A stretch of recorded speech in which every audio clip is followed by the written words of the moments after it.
in the last class we have completed 4 kingdom classification, and now we will be discussing 5 kingdom classification system.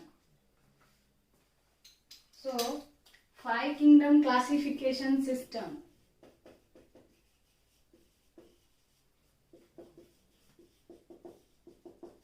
એટલે કે 5 સૃષ્ટિ વર્ગીકરણ પદ્ધતિ જે છે એ વિટેકર નામના સાયન્ટિસ્ટ દ્વારા આપવામાં આવી છે.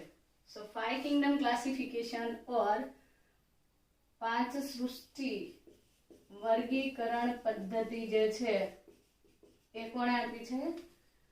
R.H. વિટેકર નામના વૈજ્ઞાનિકે આપી છે. તો પહેલા તો કોપલેન્ડે 4 કિંગડમ ક્લાસિફિકેશન આપ્યું. એના પહેલા હેકલે 3 કિંગડમ અને કેરોલસ લિનસે 2 કિંગડમ.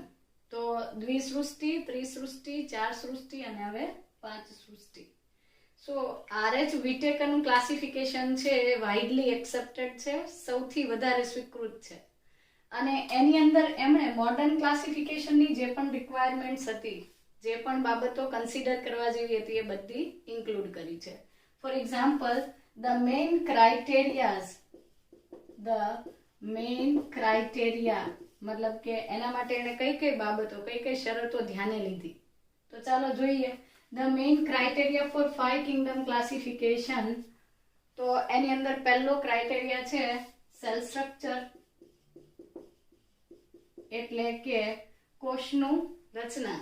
આદિકોષ કેન્દ્રી છે કે સુકોષ કેન્દ્રી, પ્રોકેરિયોટ્સ અથવા યુકેરિયોટ્સ. એના પછી બીજું છે થેલસ ઓર્ગેનાઇઝેશન.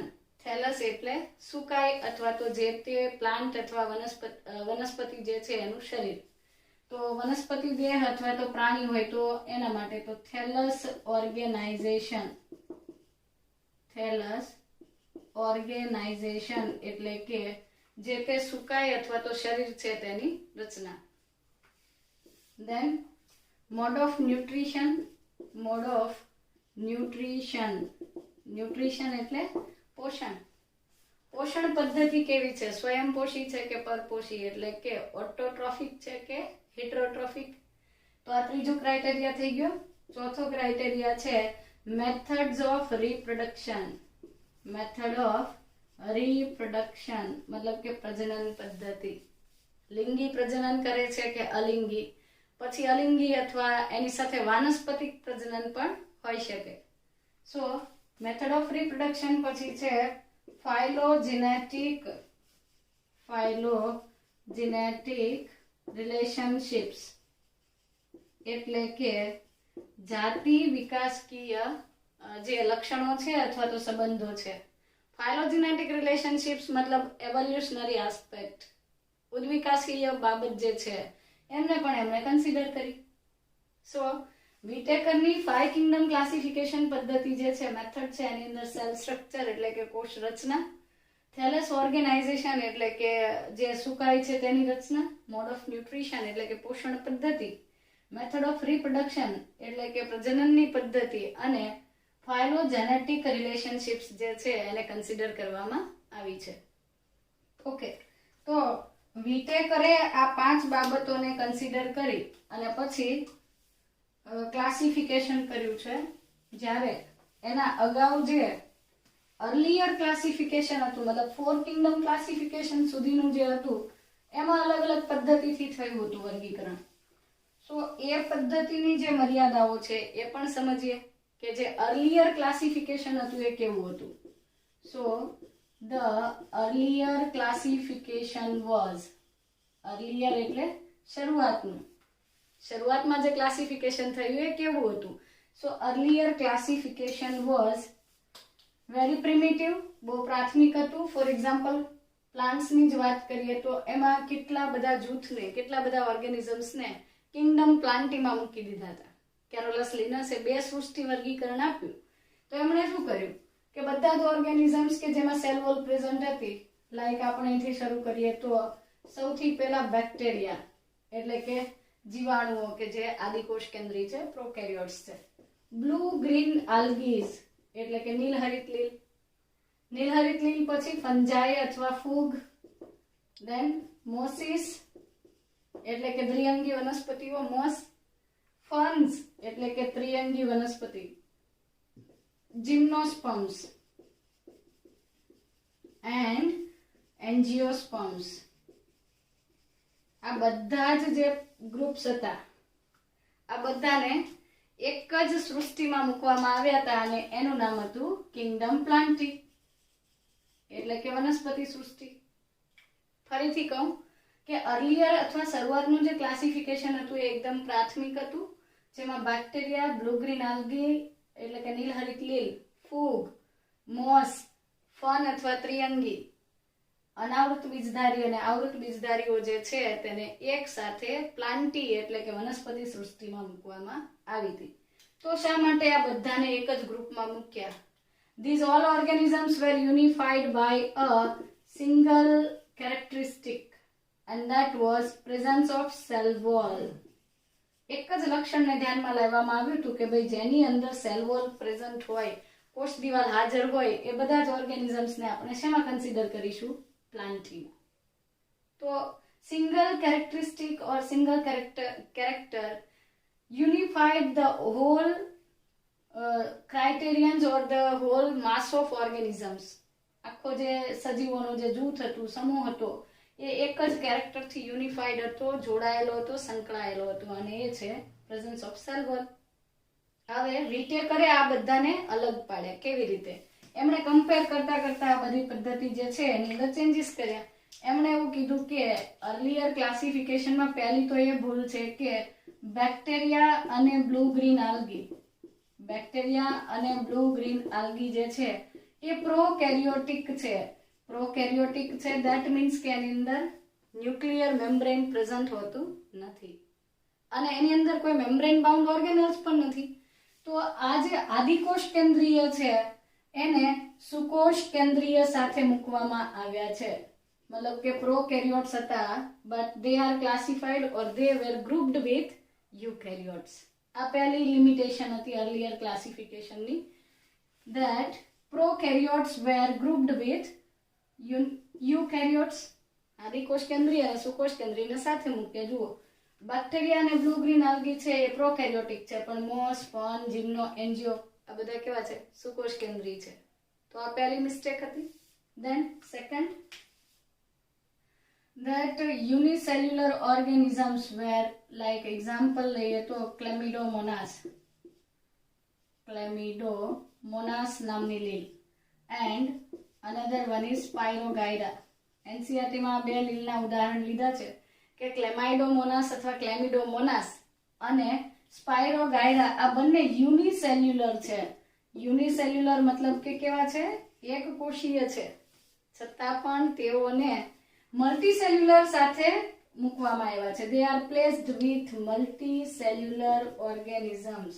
મલ્ટીસેલ્યુલર મતલબ કે બહુકોષીય. આ એક કોષી હતા છતાં તેને કોની સાથે મૂક્યા છે? આપણે એટલે કે શરૂઆતના ક્લાસિફિકેશનમાં જેમણે પણ પોતપોતાની રીતે ક્લાસિફિકેશન કર્યું એમણે આ ભૂલ કરી કે ક્લેમિડોમોનાસ અને સ્પાઇરોગાયરા નામની લીલ યુનિસેલ્યુલર છે છતાં પણ તેને મલ્ટીસેલ્યુલરની સાથે મૂકી દીધી છે. તો વિટેકરે એને પણ જુદી પાડી. ત્રીજી કન્ડિશન છે કે લાઈક આપણે ફૂગનું ઉદાહરણ લઈએ. ફંજાઈ આર હેટરોટ્રોફિક. એ તો સેપ્રોફાઇટિક છે, મતલબ કે મૃતોપજીવી પોષણ પદ્ધતિ ધરાવે છે. ફૂગ જે છે, ફંજાઈ જે છે એની અંદર હેટરોટ્રોફિક મોડ ઓફ ન્યુટ્રિશન છે, but still they were placed with autotrophic એટલે કે સ્વયંપોષી સજીવો જે હતા તેની સાથે આ વિષમપોષી સજીવને મૂકવામાં આવ્યું. તો મતલબ કે અહીંયા ન્યુટ્રિશન જે છે કન્સિડર કરવામાં આવ્યું નથી. સેલ ટાઈપ કન્સિડર નથી કરી, નંબર ઓફ સેલ્સ કન્સિડર નથી કર્યા અને પોષણ પદ્ધતિ એટલે કે મોડ ઓફ ન્યુટ્રિશન પણ કન્સિડર કરવામાં આવ્યું નહોતું. કોની અંદર? શરૂઆતના વર્ગીકરણમાં. ઓકે. ચોથી મિસ્ટેક એ હતી કે cell wall of fungi, cell wall of fungi or fungi. ફૂગ જે છે એની કોષ દિવાલ કાઇટિનની બનેલી છે અને એ સેલ્યુલોઝ નથી. જ્યારે પ્લાન્ટ્સ જે છે, હાયર પ્લાન્ટ્સ અથવા અધર પ્લાન્ટ્સ જે છે, they have cellulosic cell wall. વનસ્પતિઓની અંદર સેલ વોલ જે છે એ શાનાથી બનેલી છે? સેલ્યુલોઝ થી બનેલી છે. જ્યારે ફૂગ જે છે તેની અંદર સેલ વોલ શાનાથી બનેલી છે? કાઇટિન થી બનેલી છે. સો બંનેની સેલ વોલ ડિફરન્ટ છે તો બંનેને ડિફરન્ટ રાખો ને, સાથે શું કામ મૂકો છો?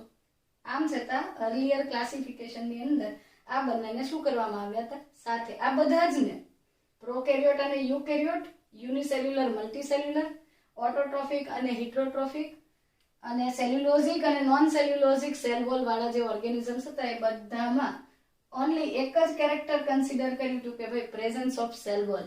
સેલ વોલ પ્રેઝન્ટ હતી એટલે એમને પ્લાન્ટી અથવા તો વનસ્પતિ સૃષ્ટિમાં મૂકવામાં આવ્યા હતા. જે બાબત જે છે એ વિટેકર નામના સાયન્ટિસ્ટે કરેક્ટ કરી. એમણે થોડા ઘણા સુધારા કર્યા અને આ 2 કિંગડમ ક્લાસિફિકેશન અથવા 3 કિંગડમ કે 4 કિંગડમ હતું એમાંથી એમણે નવું 5 કિંગડમ ક્લાસિફિકેશન જે છે એ બનાવ્યું છે અથવા ડેવલપ કર્યું અને વાઇડલી એક્સેપ્ટેડ છે.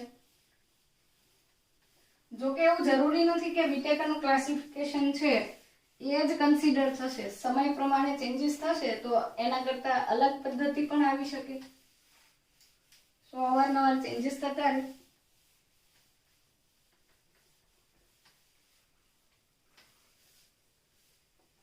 ઓકે, ચાલો તો વિટેકરે કયા સુધારા કર્યા એ સમજીએ.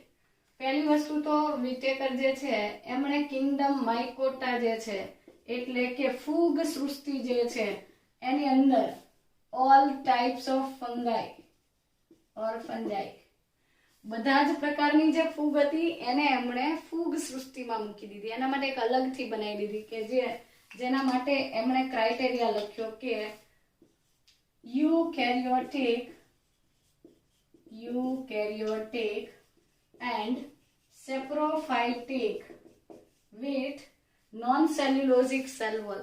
એટલે કે યુકેરિયોટ્સ છે અને સેપ્રોફાઇટિક એટલે કે મૃતોપજીવી પોષણ પદ્ધતિ ધરાવે છે. આ સજીવોને આપણે ફૂગ સૃષ્ટિ અથવા માઇકોટામાં મૂકીશું. ફરીથી યાદ કરાવું કે આ માઇકોટા એટલે ફૂગ છે. અહીંયા COTA છે, CH નથી. જ્યારે જે કોપલેન્ડ હતો એને માઇકોટા એટલે મોનેરા માટે માઇકોટા શબ્દ લીધો હતો પણ ત્યાં CH હતો, અહીંયા CO છે. ફાઇન, ચાલો એના પછી વિટેકરે બીજું એક ક્રાઇટેરિયન એ પણ રાખ્યું કે એમણે મોનેરા સૃષ્ટિ જે છે એની અંદર બધા જ પ્રકારના પ્રોકેરિયોટ્સ ને લઈ લીધા છે. પ્રોકેરિયોટ્સ એટલે આદિકોષ કેન્દ્રીય સજીવો જે છે એને પ્રોકેરિયોટિક ઓર્ગેનિઝમ્સ તરીકે ઓળખવામાં આવે છે. સો આખી જે મોનેરા સૃષ્ટિ છે એની અંદર આદિકોષ કેન્દ્રીય સજીવોનો સમાવેશ કરવામાં આવે છે. ફર્ધર થર્ડ આપણે એક્ઝામ્પલ લઈએ તો પ્રોટિસ્ટા. Very important. પ્રોટિસ્ટા અથવા તો મોનેરા પછીનું જે કિંગડમ છે એની અંદર વિટેકરે શું લીધું કે જે યુકેરિયોટિક એન્ડ યુનિસેલ્યુલર ઓર્ગેનિઝમ્સ. યુકેરિયોટિક એટલે એવા સુકોષ કેન્દ્રીય સજીવો કે જેનું શરીર એક જ કોષથી બનેલું છે એને એમણે પ્રોટિસ્ટા કિંગડમની અંદર કન્સિડર કર્યા. હવે ફરક સમજીએ કે પ્રોટિસ્ટા કિંગડમની અંદર વિટેકરે કોને લીધા. For example Chlamydomonas and Chlorella. આ બે આલ્ગી છે. Both are યુનિસેલ્યુલર. યુકેરિયોટિક છે, યુનિસેલ્યુલર છે. અને બીજી તરફ હું તમને એક્ઝામ્પલ આપું અમીબા અને પેરામિશિયમ. સો અમીબા અને પેરામિશિયમ જે છે they do not have cell wall. Chlamydomonas and chlorella have cell wall, so they have the cell wall. And amoeba and parameciums are without cell walls. તો આ ફરી પાછો કોઈક સાયન્ટિસ્ટ આને ચેલેન્જ કરશે કે ભાઈ તમે તો સેલ વોલ ધરાવતા અને સેલ વોલ વગરના છે બંનેને સાથે મૂક્યા છે. તો થઈ શકે આના પછી જે નવા લાઈક રિસન્ટલી કોઈ નવા ચેન્જીસ થઈને મોડર્ન ટેક્સોનોમીની કોઈ નવી મેથડ આવી જાય તો વિટેકરની સિસ્ટમ છે એની અંદર કરેક્શન થઈ જાય અને પછી એ વધારે વિકસિત ગણાય. ફરીથી એમણે બધી જ ફૂગને માઇકોટામાં મૂકી, મોનેરાની અંદર બધા પ્રોકેરિયોટ્સને મૂક્યા અને પ્રોટિસ્ટાની અંદર કેવા ઓર્ગેનિઝમ્સ લીધા? યુનિસેલ્યુલર અને યુકેરિયોટિક. સુકોષ કેન્દ્રીય પણ એક જ કોષ. હવે અહીંયા પછી એ વસ્તુ અલગ છે કે ક્લેમિડોમોનાસ અને ક્લોરેલા જે છે એની અંદર સેલ વોલ પ્રેઝન્ટ છે અને અમીબા અને પેરામિશિયમ જે છે એની અંદર સેલ વોલ એબ્સન્ટ છે. તો અર્લિયર ક્લાસિફિકેશન જે હતું, શરૂઆતનું જે વર્ગીકરણ હતું એ તો સેલ વોલના આધારે હતું. તો ક્લેમિડોમોનાસ અને ક્લોરેલામાં સેલ વોલ હતી એટલે એને શરૂઆતમાં જે પહેલાનું વર્ગીકરણ હતું એમાં ક્લેમિડોમોનાસ અને ક્લોરેલાને પ્લાન્ટી એટલે કે વનસ્પતિ સૃષ્ટિમાં મૂકવામાં આવી હતી. જ્યારે પેરામિશિયમ અને અમીબામાં સેલ વોલ નહોતી તો એને એનિમેલિયામાં મૂકવામાં આવ્યું હતું. મતલબ કે આ બંને પ્રાણી સૃષ્ટિમાં હતા, આ બંને વનસ્પતિ સૃષ્ટિમાં હતા, પણ એમણે તો એ બંનેને ઉઠાવીને શેમાં લઈ લીધા? પ્રોટિસ્ટામાં. સો આ થઈ ગયું સુધારો કે ભાઈ ભલે આની અંદર સેલ વોલ પ્રેઝન્ટ છે તોય ભલે, આમાં એબ્સન્ટ છે તો પણ ભલે, આ યુનિસેલ્યુલર યુકેરિયોટિક છે એટલે એને પ્રોટિસ્ટામાં મૂકીશું. આ એને કન્ડિશન રાખી. Then kingdom plantae. પ્લાન્ટી જે છે એને આપણે મેટાફાઇટા પણ કહી શકીએ. ઉચ્ચ કક્ષાની વનસ્પતિઓ. મેટાફાઇટા અથવા પ્લાન્ટી માટે એમણે બહુ સરસ ક્રાઇટેરિયા નક્કી કર્યો કે there should be cellulosic cell wall, they should be eukaryotic and multicellular, at least more than 2 cells. multicellular. આવા જ અને બીજી વસ્તુ કે ઓટોટ્રોફિક મતલબ કે સ્વયંપોષીઓ. વનસ્પતિ સૃષ્ટિમાં એવા જ સજીવોને લેવામાં આવશે. મેટાફાઇટાની અંદર એવા જ ઓર્ગેનિઝમ્સને મૂક્યા એમણે કે જેની અંદર સેલ્યુલોઝની બનેલી કોષ દિવાલ હતી. બીજું કે એ યુકેરિયોટ્સ હતા એટલે કે સુકોષ કેન્દ્રીય હતા, મલ્ટીસેલ્યુલર હતા, બહુકોષીય હતા અને ઓટોટ્રોફિક મોડ ઓફ ન્યુટ્રિશન એટલે કે પોષણ પદ્ધતિની દ્રષ્ટિએ તેઓ કેવા હતા? સ્વયંપોષી હતા. બરાબર. હવે બીજી તરફ કિંગડમ પ્લાન્ટી લીધી છે તો આપણે કિંગડમ એનિમેલિયા પણ સમજી લઈએ. તો આટલામાં લખી દઈએ કિંગડમ એનિમેલિયા. વિટેકરે એનિમલ કિંગડમની અંદર એટલે કે પ્રાણી સૃષ્ટિની અંદર વિટેકરે કોનો સમાવેશ કર્યો? તો સેમ કન્ડિશન કે યુકેરિયોટિક હોવા જોઈએ એટલે કે સુકોષ કેન્દ્રીય હોવા જોઈએ. મલ્ટીસેલ્યુલર. મલ્ટીસેલ્યુલર નો મતલબ છે કે બહુકોષીય હોવા જોઈએ, કારણ કે જે યુનિસેલ્યુલર અને વિધાઉટ સેલ વોલ હતી એને તો એને પ્રોટિસ્ટામાં લઈ લીધા છે. So eukaryotic, multicellular and heterotrophic mode of nutrition. Heterotrophic એટલે કે વિષમપોષી છે, જાતે ખોરાક જે છે, ફૂડ જે છે એ પ્રિપેર કરી શકતા નથી. Than after lack of cell wall. Lack of cell wall મતલબ કે એની અંદર સેલ વોલ જે છે, કોષ દિવાલ જે છે એ હાજર હોતી નથી. આવા જ બહુકોષીય, સુકોષ કેન્દ્રીય, વિષમપોષી સજીવો કે જે કોષ દિવાલ વિહીન છે એમને તેઓએ એનિમેલિયા એટલે કે પ્રાણી સૃષ્ટિમાં મૂક્યા. તો આ થઈ ગયું 5 કિંગડમ. પહેલું હતું આમ તો સ્ટાર્ટિંગ કરીએ તો મોનેરા આવે કે મોનેરાની અંદર બધાય પ્રોકેરિયોટ્સ લેવાના છે. પછી આવશે પ્રોટિસ્ટા. તો પ્રોટિસ્ટાની અંદર આપણે શું લઈશું કે ભાઈ જે યુનિસેલ્યુલર અને યુકેરિયોટિક. પછી સેલ વોલ હોય કે ન હોય એનાથી કોઈ જ ફરક પડતો નથી. ત્યાર પછી માઇકોટા એટલે કે ફંગાઈ. તો એમાં ઓલ ટાઈપ ઓફ ફંગાઈ, બધા જ પ્રકારની ફૂગ કે જે સેપ્રોફાઇટિક હોય, જેની સેલ વોલ કાઇટિન અથવા ફંગલ સેલ્યુલોઝની બનેલી હોય, એને ફૂગમાં મૂકી દીધી. અને ત્યાર પછી પ્લાન્ટીની અંદર એમણે એવું નક્કી કર્યું કે ભાઈ સેલ્યુલોઝિક સેલ વોલ હોવી જોઈએ, યુકેરિયોટિક હોવા જોઈએ, મલ્ટી સેલ્યુલર હોવા જોઈએ અને ઓટોટ્રોફિક હોવા જોઈએ, જાતે ખોરાક બનાવતા જોઈએ. આનાથી આ ઓપોઝિટ હતું કે યુકેરિયોટિક ને મલ્ટી સેલ્યુલર તો ઠીક છે પણ હિટરોટ્રોફિક હોવા જોઈએ અને વિધાઉટ સેલ વોલ હોય તો એને એનિમલ કિંગડમમાં મૂકવા. આ રીતે વિટેકર જે છે એમણે 5 કિંગડમ ક્લાસિફિકેશન જે છે, 5 સૃષ્ટિ વર્ગીકરણ પદ્ધતિ છે એ આપી હતી.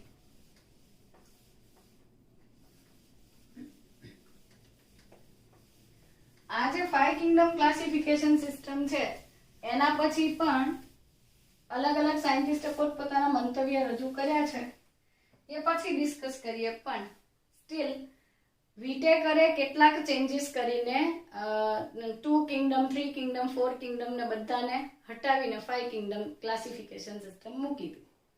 અને બીજી વસ્તુ કે these changes એમણે જે ચેન્જીસ કર્યા છે these changes can be made in future also.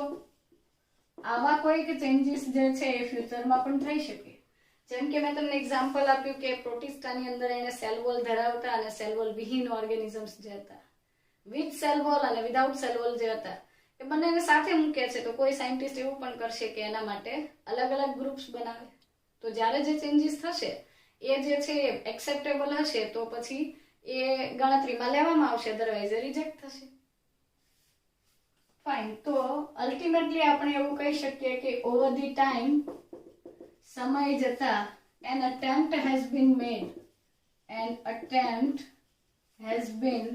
made to evolve a classification system which can reflect not only the 3 criterions. Over the time, સમય જતા an attempt has been made, એક પ્રયત્ન થયો છે એવી એક ક્લાસિફિકેશન સિસ્ટમ વિકસાવવાની કે જેના દ્વારા કેટલાક લક્ષણો જે છે એ રિફ્લેક્ટ થતા હોય, પ્રદર્શિત થતા હોય. દાખલા તરીકે મોર્ફોલોજી તો ખરી જ, not only morphological characters, physiological એટલે કે દેહધાર્મિક, મોર્ફોલોજીકલ એટલે બાહ્યકાર વિદ્યાના જે લક્ષણો છે, ફિઝિયોલોજીકલ મતલબ કે દેહધાર્મિક અથવા તો અંતસ્થ રચનાને લગતા, અને reproductive in case of higher plants and other organisms. So morphological, physiological અને રિપ્રોડક્ટિવ કેરેક્ટરિસ્ટિક્સ જે છે અથવા કેરેક્ટર્સ જે છે, not only morphological, physiological and reproductive characteristics but also phylogenetic relationships, cloud કરી દઉં તો તમને યાદ રહેશે કે ઇમ્પોર્ટન્ટ છે phylogenetic relationships.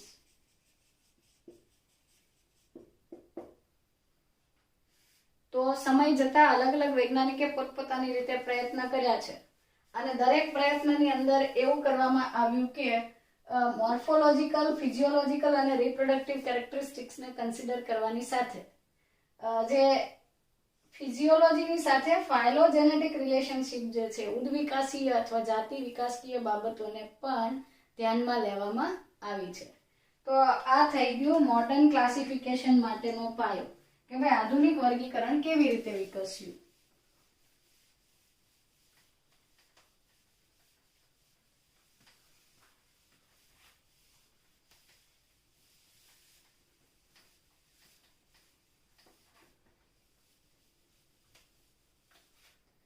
So now 5 kingdom classification given by R.H. Whittaker. Whittaker નામના સાયન્ટિસ્ટે જે 5 સૃષ્ટિ વર્ગીકરણ આપ્યું હતું તો એમાં એને કઈ કઈ બાબતો ધ્યાને લીધી એ આપણે ડિસ્કસ કરી. પણ એ બરાબરથી એ 5 કિંગડમ આપણે વિથ એક્ઝામ્પલ સમજીએ તો એની અંદર બરાબર એ બધા રૂલ્સ ફોલો થયા છે કે કેમ એ આપણે સમજવાના છીએ. ઓકે, અહીંયા આપણે પહેલા બોક્સની અંદર લઈશું કેરેક્ટર અને પછી આપણે એ 5 જે કિંગડમ છે એને કન્સિડર કરીશું. સો અહીંયા કેરેક્ટર્સ લઈશું,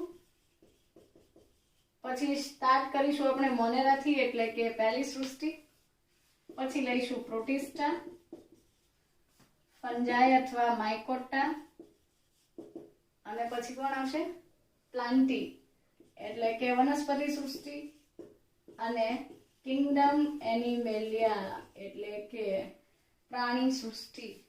હવે કયા કયા કેરેક્ટર્સ ને કન્સિડર કર્યા હતા તો પહેલું લખી દઉં કે વિટેકરે પહેલું લક્ષણ ધ્યાનમાં લીધું હતું સેલ ટાઈપ ઓફ સેલ્સ. જે તે ઓર્ગેનિઝમ્સ તમે સ્ટડી કરી રહ્યા છો એની અંદર સેલ કેવા પ્રકારના છે, મતલબ કે પ્રોકેરિયોટિક છે કે યુકેરિયોટિક છે. સો સેલ ટાઈપની વાત કરીએ તો મોનેરા એટલે કોણ? મોનેરાની અંદર બેક્ટેરિયા અને બ્લુ ગ્રીન આલ્ગીઝ આવે છે.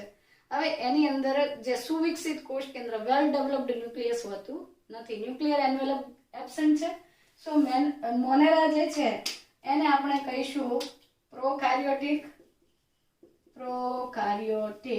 અથવા આદિકોષ કેન્દ્રીય સજીવો.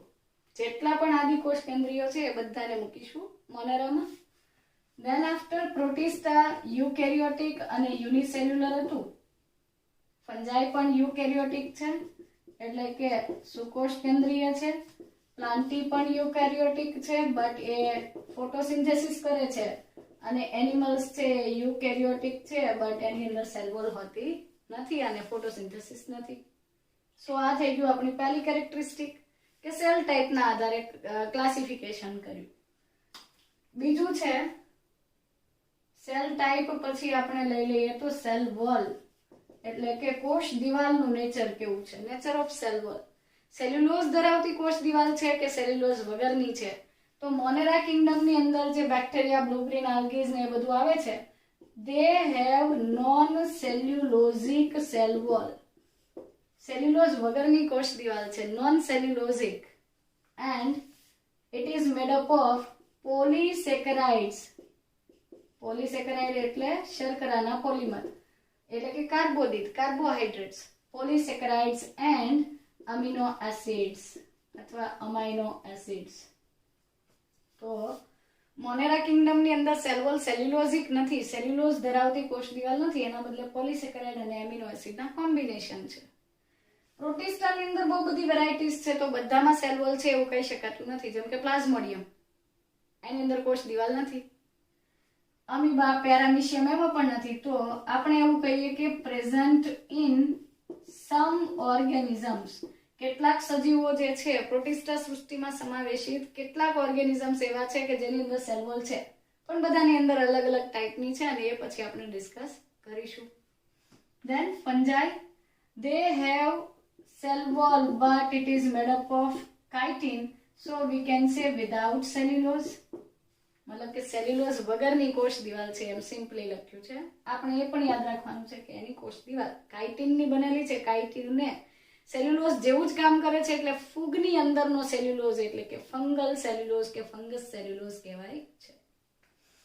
ઓકે, તો પ્લાન્ટીની અંદર સેલ વોલ જે છે એ પ્રેઝન્ટ હોય છે અને આપણે જાણીએ છીએ કે તેની કોષ દિવાલ જે છે એ સેલ્યુલોઝિક છે. આ એક જ જૂથ એવું છે કે જેમાં સેલ્યુલોઝની બનેલી કોષ દિવાલ હાજર છે અને એનિમલ્સ જે છે એમની અંદર સેલ વોલ એબ્સન્ટ છે એટલે કે સેલ વોલ હોતી નથી. તો આ બીજો કન્ડિશન થઈ ગઈ. ધેન હવે સેલ વોલ પછી આપણે લઈશું કે બોડી ઓર્ગેનાઇઝેશન. બોડી ઓર્ગેનાઇઝેશન જે છે એટલે કે જે તે સજીવનું શરીર એનું બોડી કેટલા સેલ્સ થી બનેલું છે. તો તેના બેઝિસ પર મોનેરા જે છે એની અંદર સેલ્યુલર અરેન્જમેન્ટ છે એટલે કે કોષીય છે, કોષોથી બનેલું છે, એક જ કોષનું હોય છે મોસ્ટલી. આની અંદર પણ પ્રોટિસ્ટા પણ યુનિસેલ્યુલર એટલે કે એની અંદર પણ કોષીય આયોજન છે. But in case of fungi it is multicellular. Multicellular એટલે કે બહુકોષી અને લૂઝ ટિશ્યુઝ. લૂઝ ટિશ્યુઝ મતલબ કે પેશી જેવી રચના બને છે બટ કમ્પ્લીટલી પેશી બની, કમ્પ્લીટલી ટિશ્યુઝ બની ગઈ, ડિફરન્સિએશન થઈ ગયું એવું કહી શકાતું નથી. Okay, so multicellular or we can say loose tissues.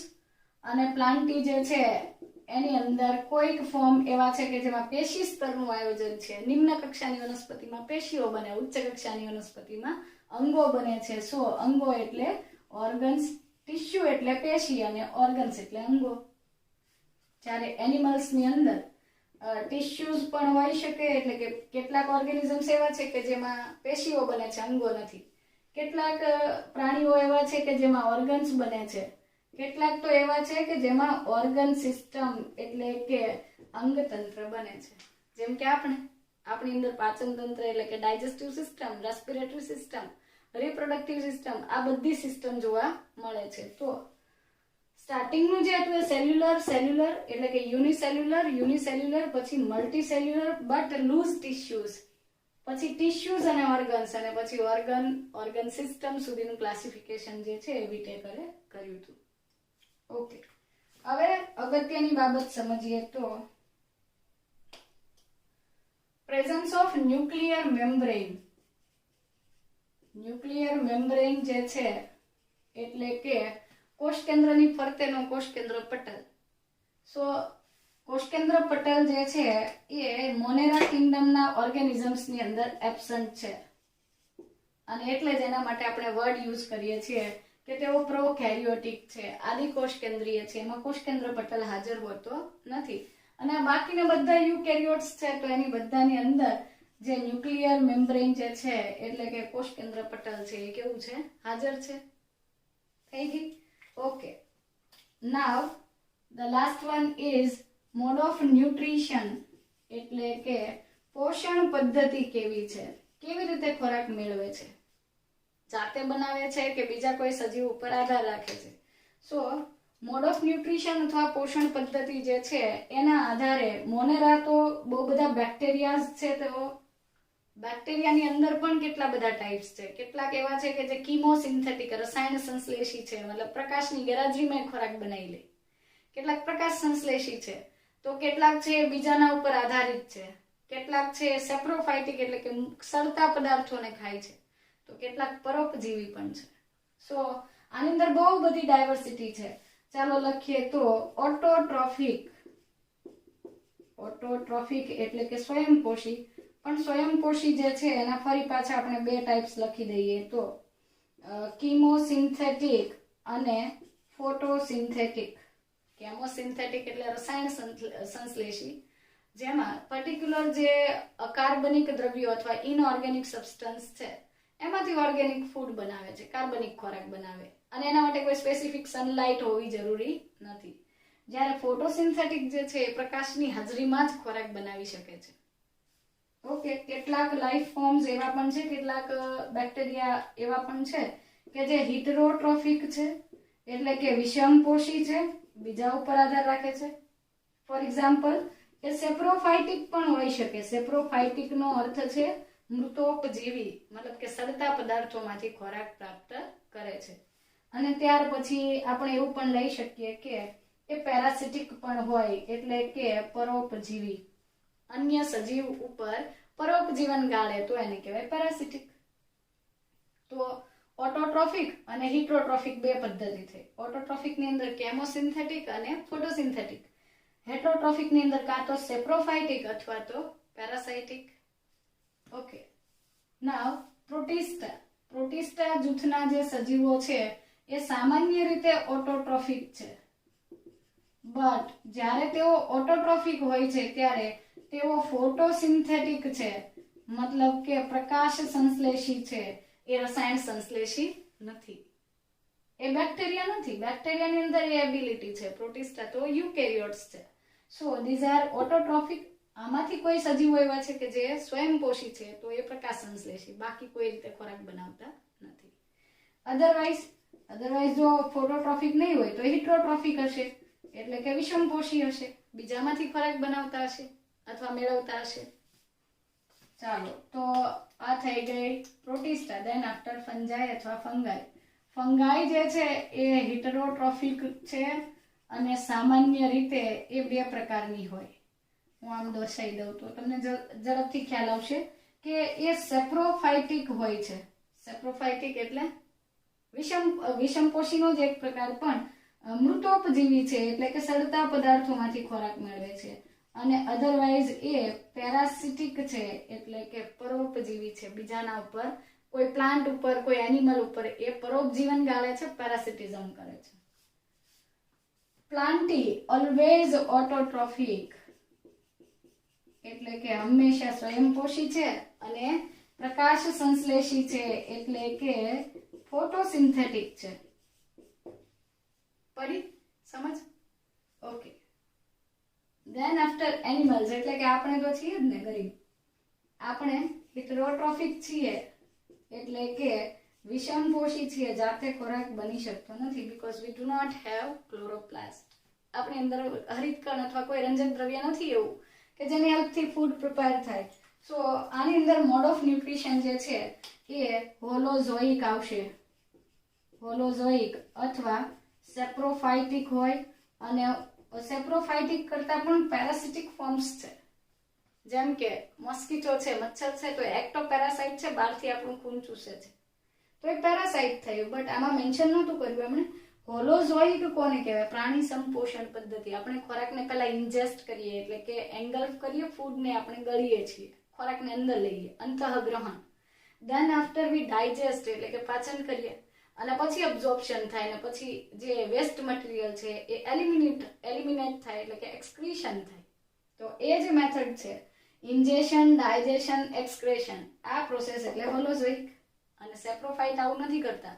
એ જે ફૂડ છે એના ઉપર પોતાના જે પાચક ઉત્સેચકો છે, ડાયજેસ્ટિવ એન્ઝાઇમ્સ છે, એના ઉપર સિક્રીટ કરે, અને એમાંથી સિમ્પલ ફોર્મ્સ જે છે એને જ તે એબ્ઝોર્બ કરે છે, એટલે એક્સક્રેશન છે અથવા વેસ્ટ પ્રોડક્ટ છે એ ઓછી નીકળે છે.